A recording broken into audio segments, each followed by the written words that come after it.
Welcome back to the Void Noise, everyone. I hope you guys are having a lovely week. I wish I could say the same. Fuck this week.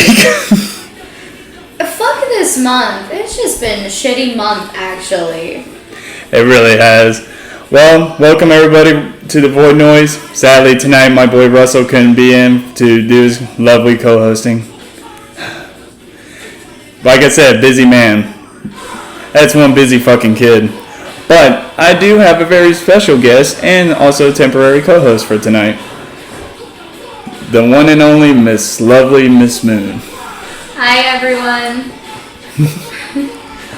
She's over here with a cat named Mistopheles. Mr. Mistopheles. Oh yeah, when he becomes big, it's gonna be great. I can't wait. He's a Maine Coon, and he's gonna be big. Mm-hmm. Oh my god. And then people come out to the farm and be like, yeah, look, here's my cat, Mr. Mistopheles. And he'd be like, no. Just like all beefed out and just ready to kill a motherfucker. Just,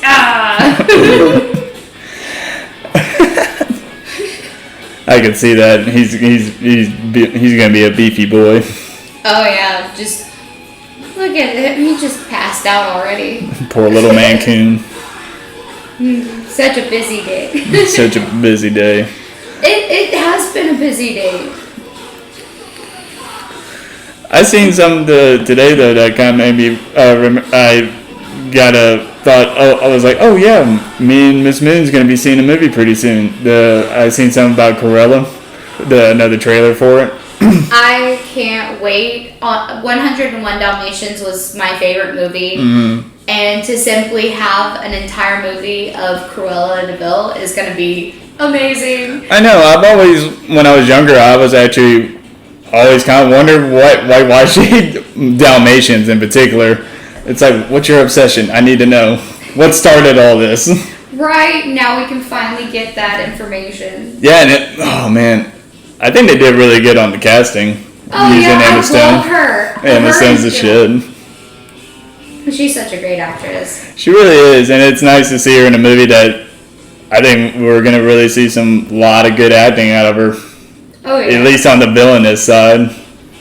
She has to go a little crazy, like the original Cruella. There we go. I did the thing. I'm speaking. Sadly, though, I did hear one movie I had good hopes for. Sadly, I get told as a spoiler that Spiral, the Saw movie from the books, yeah, apparently it's not all that great. Aw, I mean, come on, don't fucking ruin Saw. Yeah, and what's even worse is I've even seen some on Instagram. I follow a movie channel. I can't remember the name off the top of my head. But they post ratings for brand new movies and everything. Yeah, I seen they did a review of it, 3-star. Oh, that really sucks. I was really looking forward to it. It actually looked like it was going to be more based on the actual thrillerness of Saw. I feel like they missed out on that a lot. They just went for the gore. And I get that. I mean, don't get me wrong. But they could have really made a really good thriller / horror movie. Yeah, well... Or at least a thriller. A really good thriller. The other Saw movies, they did pretty good on. I feel like it was an equal amount of storyline along with gore. And that ultimately is one of my favorite things. I love gore, more the merrier, but I also love a storyline. You know what one movie that I felt like kind of missed a shot a little bit, but I kind of knew it was going to be like that, was the remake of Evil Dead. Yeah. Don't get me wrong, the ending, I do love the ending. I love how she kills the demon. Don't get me wrong, that shit is hardcore as fuck. Like, they missed out on an opportunity to, like, at least throw some death metal in there somehow. It would have fit perfectly. But yeah, the rest of the movie, it was just like, yeah, it's not the same. It's not the, I mean, I get it, you're trying to put your own spin to it. It's just hard. It's really hard to do an original horror movie like that.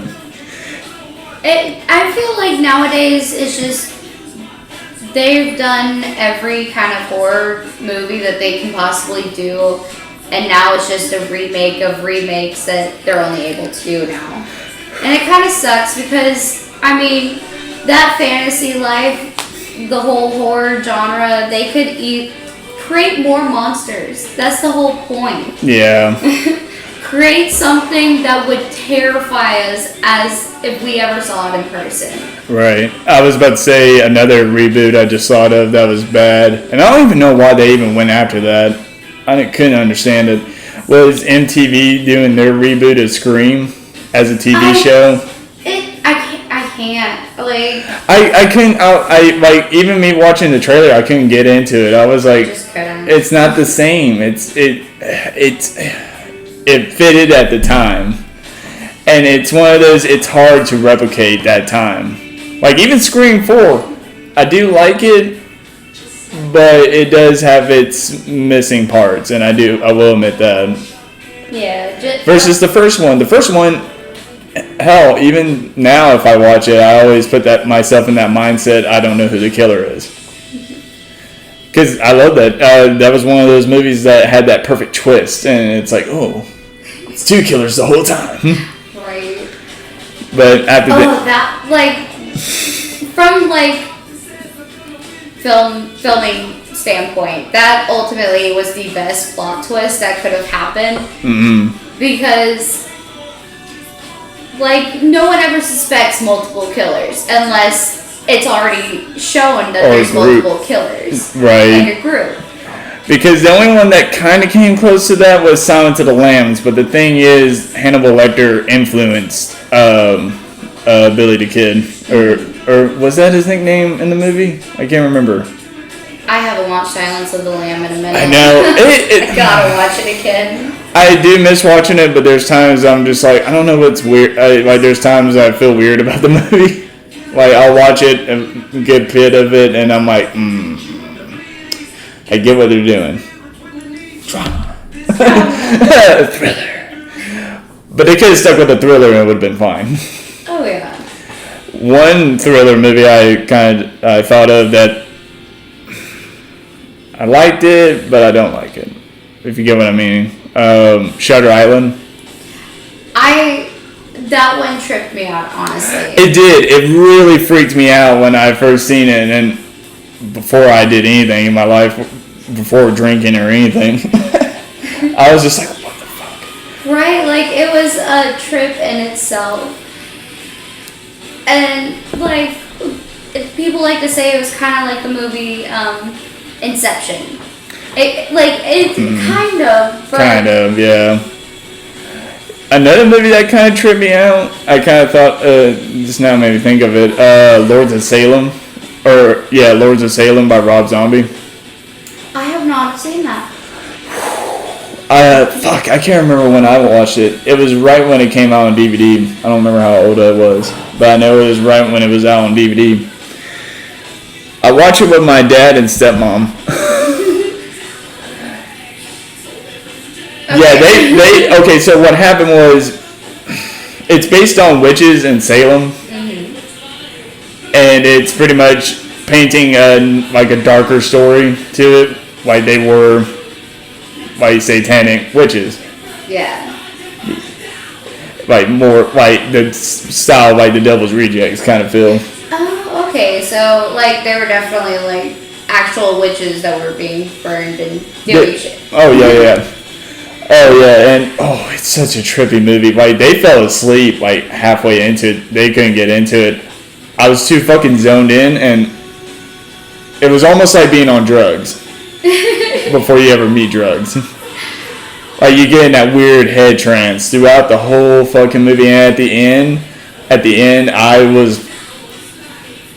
felt very empty. It was weird. I felt nothing. I was just like, is this real life? I felt like Rob Zombie mind fucked me a bit. And that's what happens when Rob Zombie finally gets that movie that mind fucks you a bit. Oh yeah, I fucking love the movies that he does. They're great. Yeah, God, I remember when I brought over 3 from Hell, so because you knew I had it. I was so happy I finally got to see that. Like, the first one was great. Second one, still just as great. Yeah, there's... It's just crazy family doing crazy things. It's the Addams family in human form. I mean, ultimately, isn't that what every family strives for? Everyone communicates and loves each other and will fight for each other. And kill people together. Oh yeah, a whole wholesome family adventure. Well, what's funny is I was watching a thing, do you remember that one scene from 3 from Hell where baby's chasing down that last chick at the house? Yeah. And they're running out in broad daylight in the middle of the street and she starts getting her? Yeah. I watched an interview with Rob Zombie and he said that scene was actually based on something that actually he's seen in real life. Holy crap. He said he was having band practice. I think it was around the time of White Zombie era. He said, yeah, he's seen a fat naked dude running down the street, gutted up. Someone was trying to stab him, and he was screaming for help. And he was saying to scream like it was a certain high pitched scream that people make when they get stabbed. He's like, and me, I was just like, huh, that's interesting. Let's make this into a film. And he goes back in and does band practice. And he's like, I think I'm very desensitized. Desensitized? Yes. Big dummy over here. Oh. I honestly am too. Like, I mean, I grew up watching horror movies. My uncle, he introduced them to me from a young age, and after that I was just like, these are the best movies ever. Right. And of course, like, it didn't really make my mother too happy. She thought I would become a serial killer. My mom... it does not happen, just so you know. Yeah, my mom was worried about me too, and I don't think it really affected me all that much, really.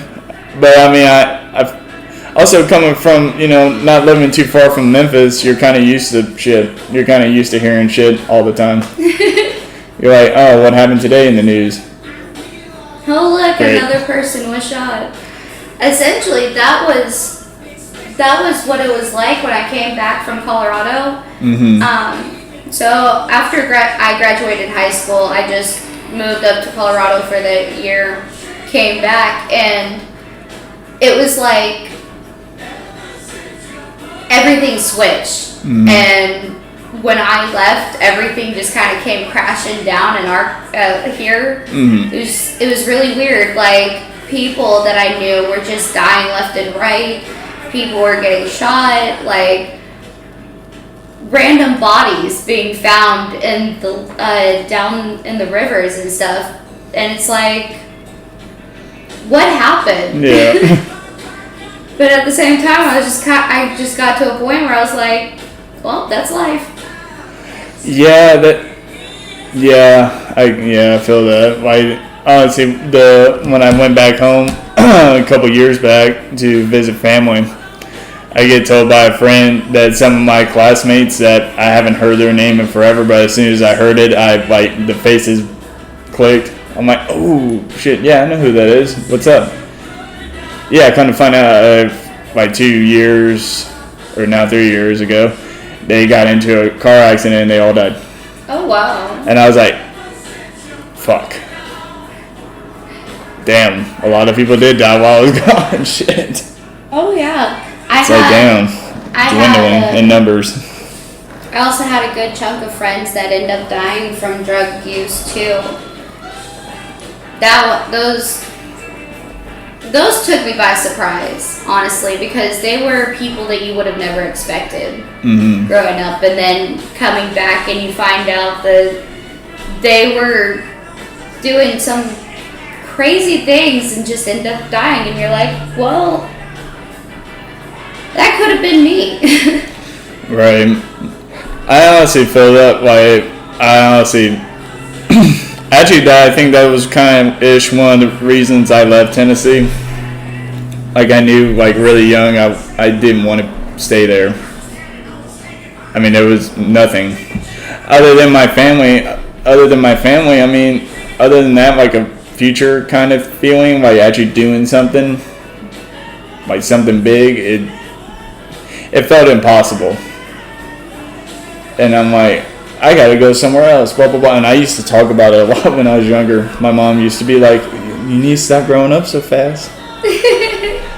And it's like, but a part of me does kind of feel that. I'm like, man, maybe I did grow up a little bit too fast. Oh my god.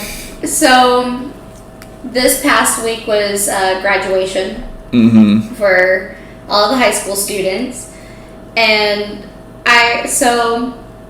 parents would come in, be buying gifts for graduation and stuff, and they want to talk to me about their kids, and I'm so proud for them, And then all of a sudden they'll just start bawling because they're like, my baby's growing up, my baby's gone. So by the end of the transaction, they're bawling their eyes out, and they're like, you need to call your parents, tell them you love them.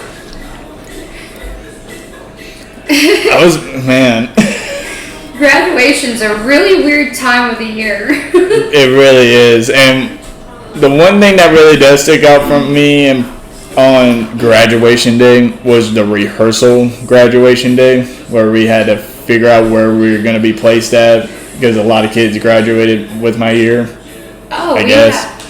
We had a good chunk of people. My graduation took 4 hours. Damn. All I remember from it is getting to the front of the line, sitting down, and having my name called. And then at the end, they were like, all right, you can throw your hat. And I was like, wait, I want to keep it. So I didn't throw it, and I felt bad because I could have easily stolen somebody else's. But I caught mine. I kept an eye on it, and I was like, keep in mind. But the one thing I do remember as my name gets called up is I hear my mom in the background. I mean, you hear her over everyone, at least to me. I hear her over everyone. She's like, yeah. She was just so happy. I look up and I'm like, yeah. And then I look over at my dad and he's just got this. And I'm like, congratulations, son. And I'm like, oh, you thumbs up. You cunt. Just put a smile on your face or something. Oh my god. Stepmom's smiling all big and she's happy. And I'm like, oh, cool. Stepmom cares.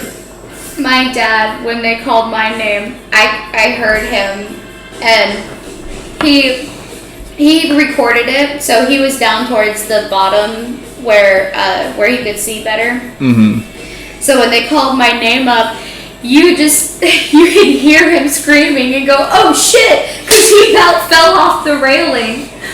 And on the video, you see him just like throw the camera up, and you just see like the ceiling for like a couple seconds, and you're, oh shit. And then he comes right back into me and he goes, that's my girl. Just all calm, that's my girl. So I just know that in the future, whenever I see that video, I'm gonna remember that time, and it's gonna be great. I really miss like those old school recorders, cameras, take those things around everywhere, like, all right, we gotta make sure we got the battery packs, and we gotta make sure the video is backed up enough, and we're not recording over important things. Like, those seem to have been like the best moments when you had those cameras. My old buddy Shay actually gave me one of those early 2000s HD cameras, and it takes like I think 4 AAA batteries to power it. Yeah, for everyone out there, we have 2 little Mancoon kittens trying to kill each other. Right now, they're fighting who can bite my arm harder. But the camera, I actually been one to, once this whole COVID thing blows over and when shows start popping up more, I actually want to do like a little documentary based on the scene here and record everything on there. It wouldn't be too bad. I mean, no. The crazy shit that happens here in this town. Most people wouldn't believe it. Yeah, very true. Very, very true. Man, even Backspace, that place is just... It's like its own little world, and it's like, oh man, this is weird. The first time I ever went to Backspace, I was with my ex-roommate and my ex-girlfriend at the time, and we were drinking, and they were like, hey, I heard about a really great show happening. It's great. It's going to be great. And I'm like, all right, cool. Do they have alcohol there? And they're like, no, it's BYOB. So we stopped, grabbed alcohol, and got there just in time for the show. Mm-hmm.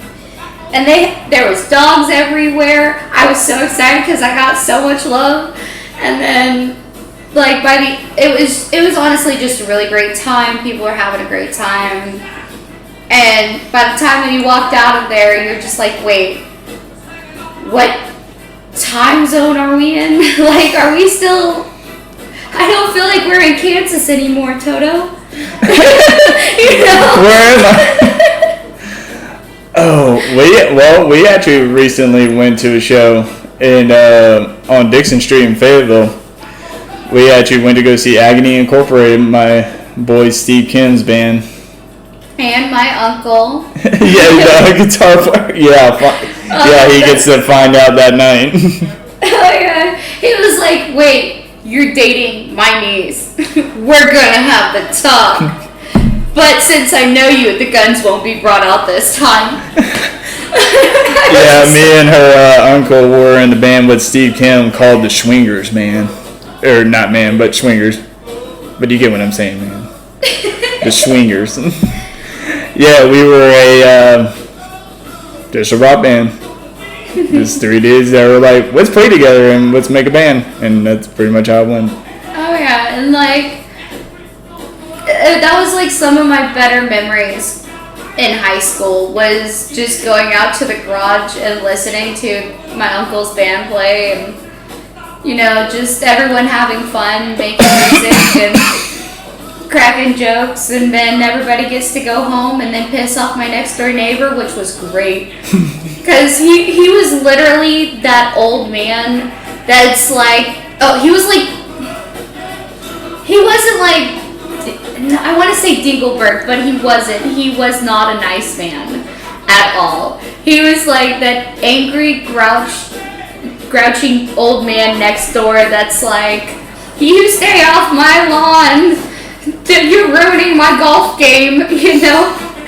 And you're ruining my game.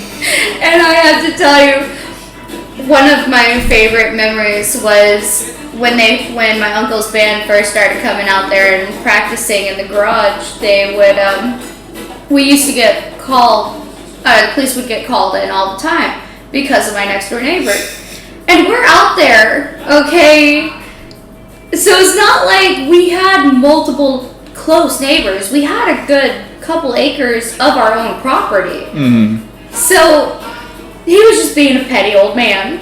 And about I want to say the fourth time that he called the cops, they literally came up to our driveway, hung out with us for a good minute, just chilling, relaxing. And then they were like, all right, we got to go deal with him. So they went next door, and they're like, if you call us again for anything like this, we will fine you. So that stopped that. Although, if only I could have gotten him and my dad quit throwing sticks back into each other's yard. Oh my god, they would get that petty. They would be like, this is my part of the land. This stick is on my land, and would throw it over. And then, oh my god, so you would literally watch the old man throw the sticks over. Mm. And about an hour later, my dad would go out there, throw the sticks right back, and then come back in. And that was an everyday process with these two. Like, I finally grew up having like that whole situation, and I didn't think that it would ever happen. Oh man, that's fucking crazy. But people can be petty sometimes. Yeah. Especially at an old age. We had, okay, so coming back from my adventure this morning, me and Garen, we go up to McDonald's to go grab breakfast because it's still pretty early. Mm-hmm. We're never up this early, ever, unless we've been staying up all night.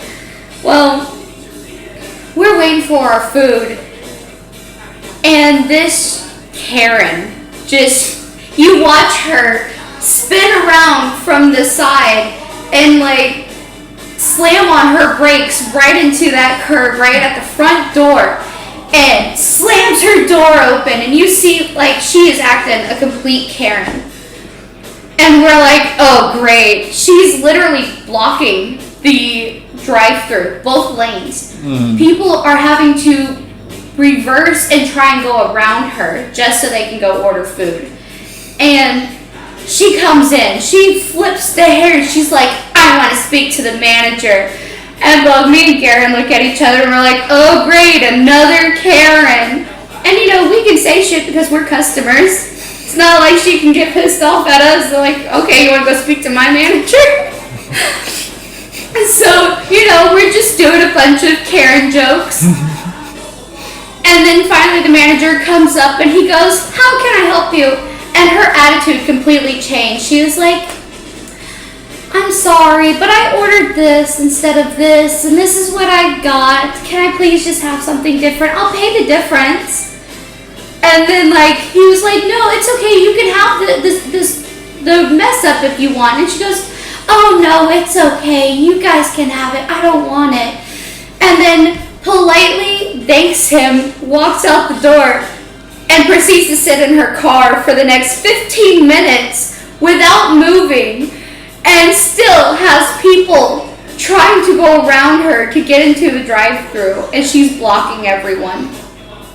And we're just like, why? Yeah, what purpose are you serving right now? And literally right behind her, she had a parking spot. Mm-hmm. They were no one was there at all. So she could have easily parked, been a normal person, but no. She threw the biggest fit until we started making fun of her, and then she quickly changed. Mm-hmm. That was great.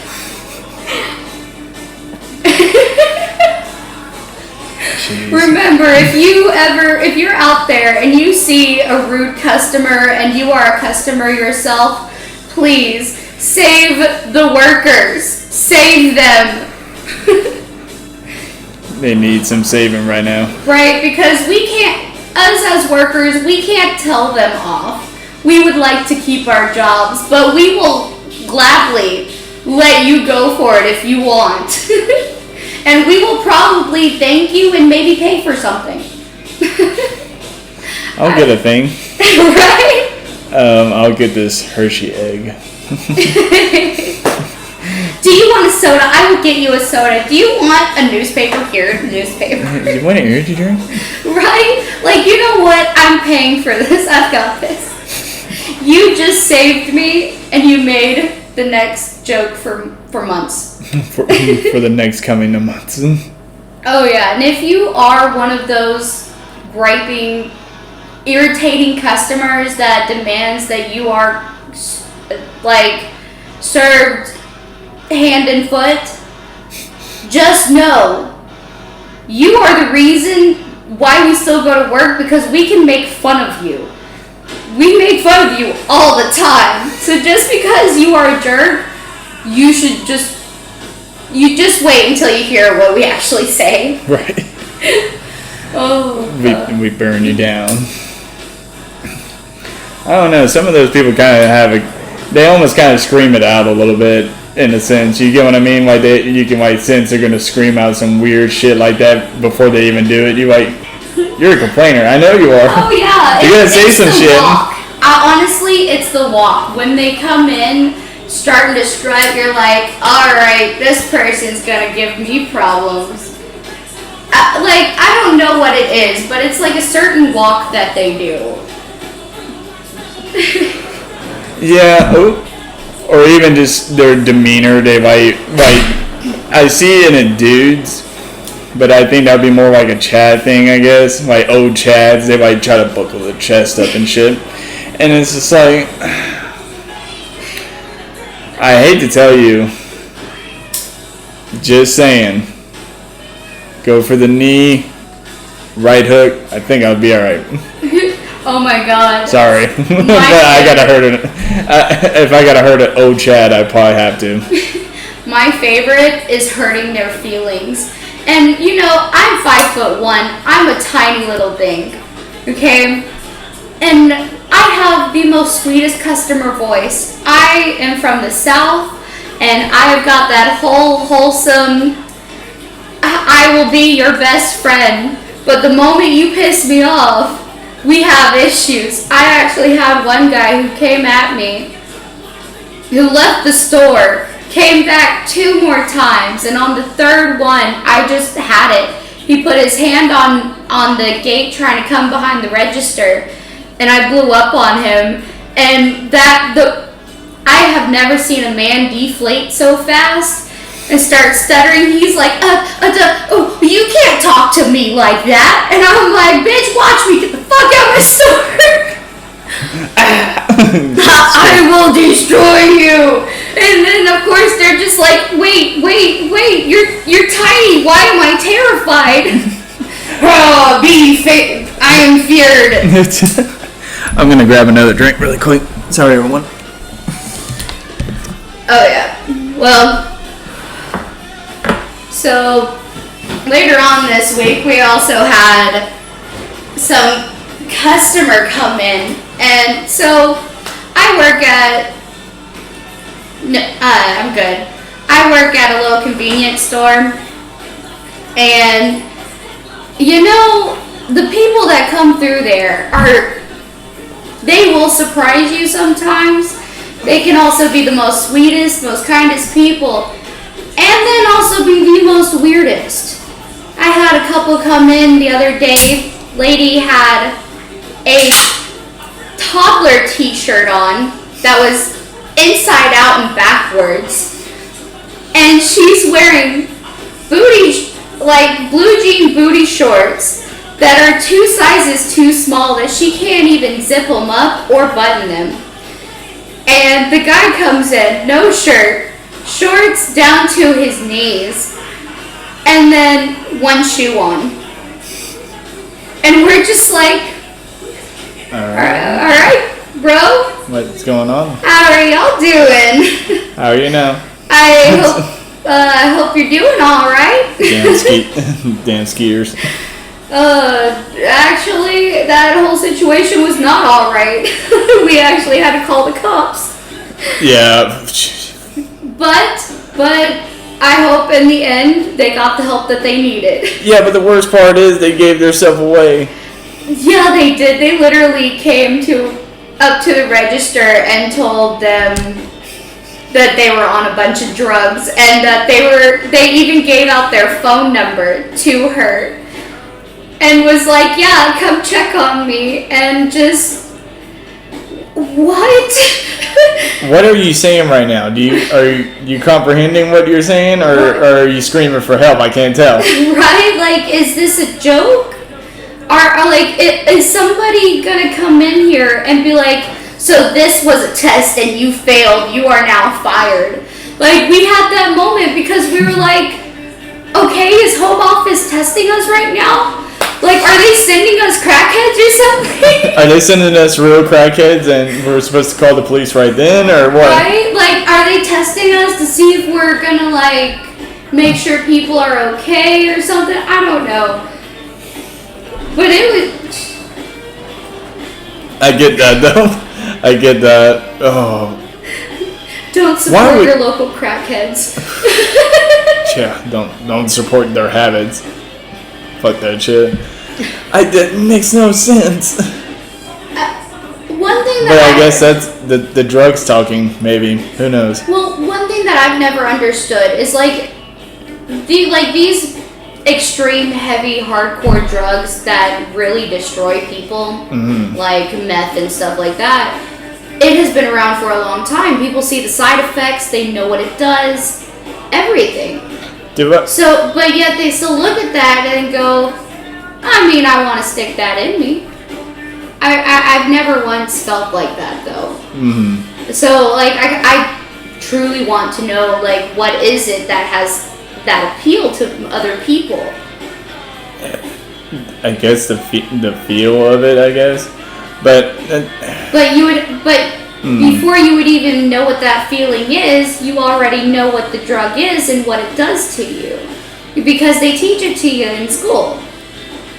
I mean, I was taught in school. Like, we had a huge, like, week or it was like a drug month or whatever, where we would have cops come in, show you, like, the bad side effects of certain drugs and things like that and all that. So, like, it just kind of puzzled me. It's like, I grew up being taught that. Mm-hmm. So, if I was just privileged enough, that really sucks because not everybody gets to know that and they have to experience that themselves, and unfortunately it's just not a good thing.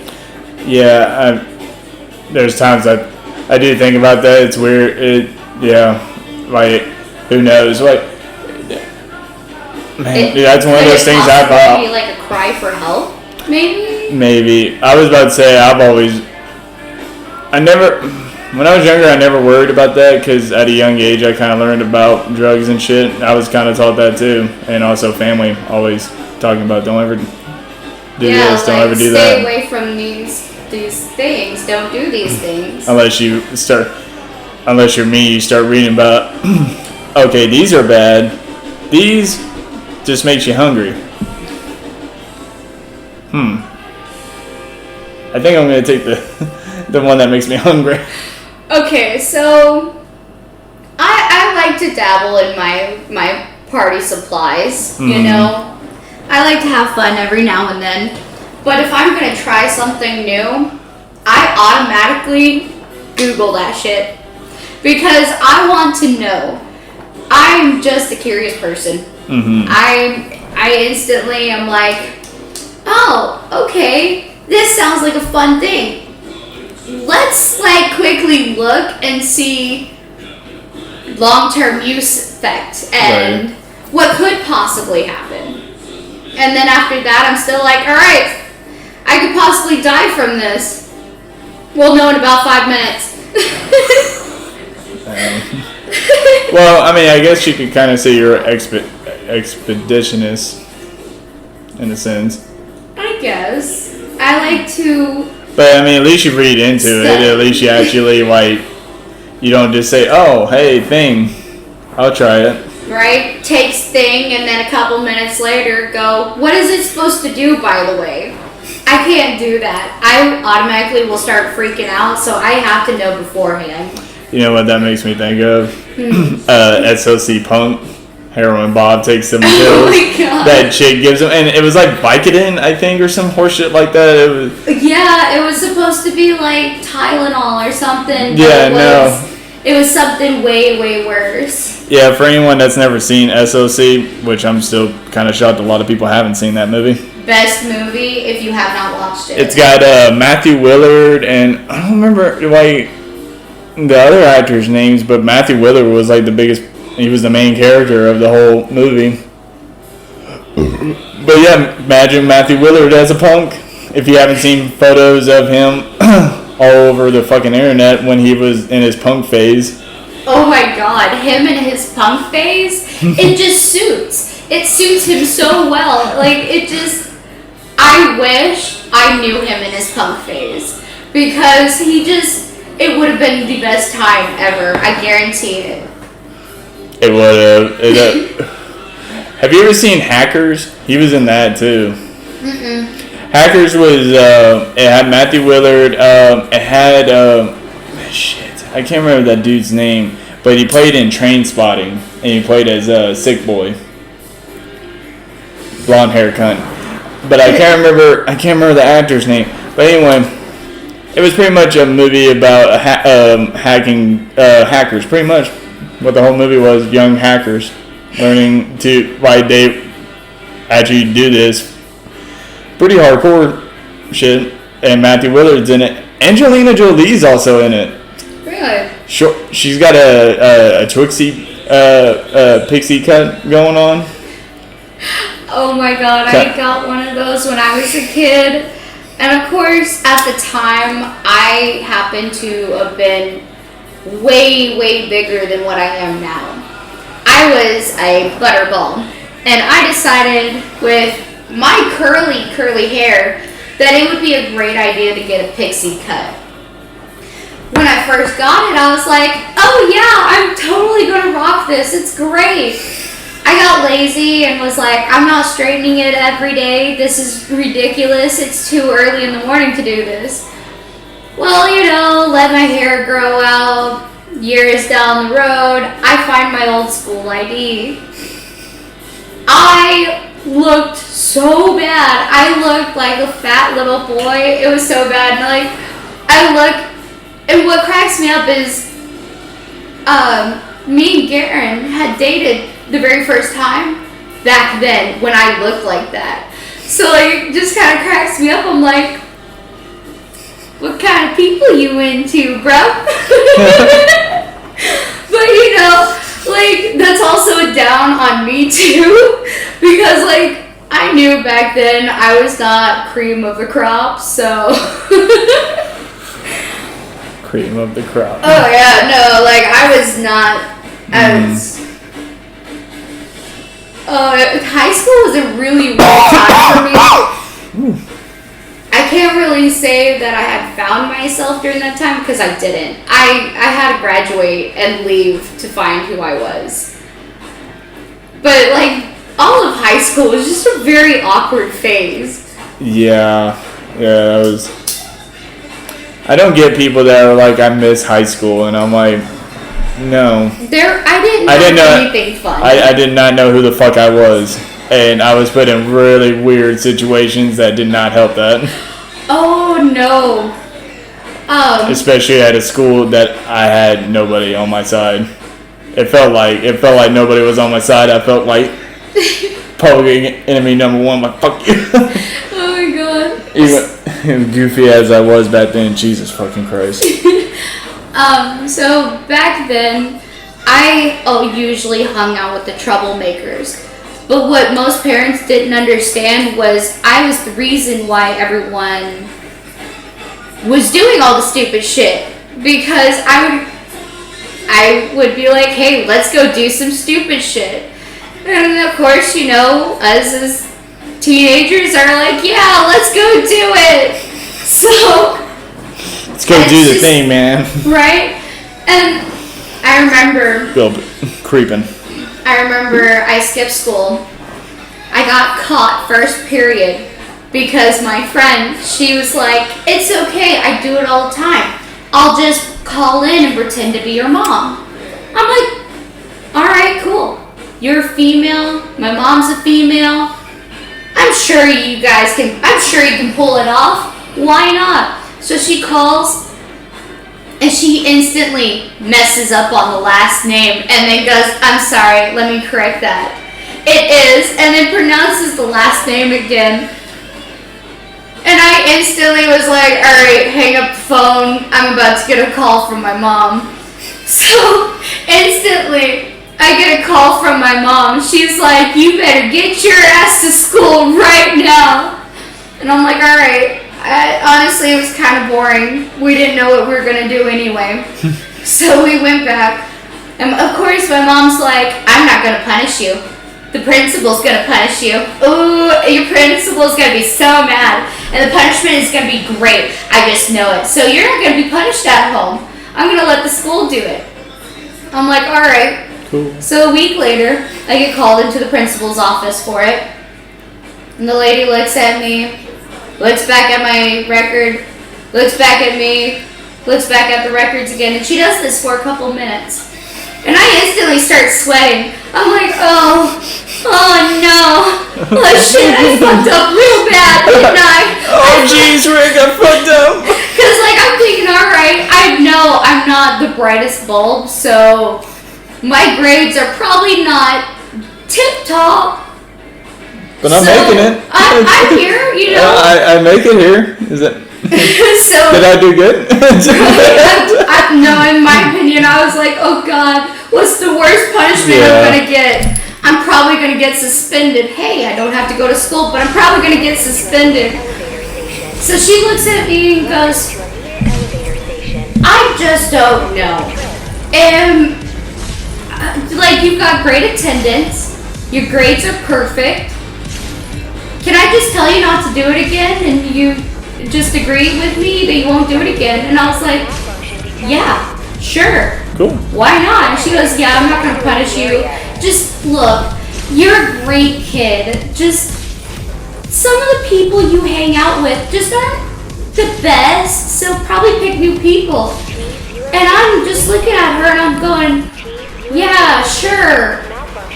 Okay, great advice. But in the back of my head, I'm like, you realize half of the stupid shit that we do is my idea? I'm just smart enough not to get caught. And because I'm small and adorable, everyone looks at me and goes, aw, there's no way you could have done that. You're just in a bad crowd. That's how I don't have a record.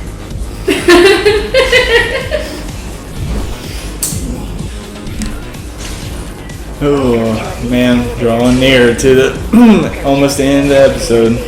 Right, of us just random talk. Well, I mean, that's what I want this to be. I mean, people just come on here. I mean, there's times I'm just listening, or times if Russell's here, we get into these big chitter chatters between each other. But I don't know. I like listening to I always enjoy listening to your stories, hearing your childhood, man. My childhood was really weird. Yeah, but whose isn't? Really? Very true. I mean, but yeah, I think that like everybody has to have those hard, weird moments in their life growing up, just so that they can later on have experience in their adult life to be like, well, you know, I was kind of a shit around this age, so I hope my kids don't become that. It's one of those things you kind of learn from those families. You're like, at least for me, if I ever have children, I hope to be not like my dad. Right. And I try to do my best not to be like that. I hope to raise mine to not go the direction I did.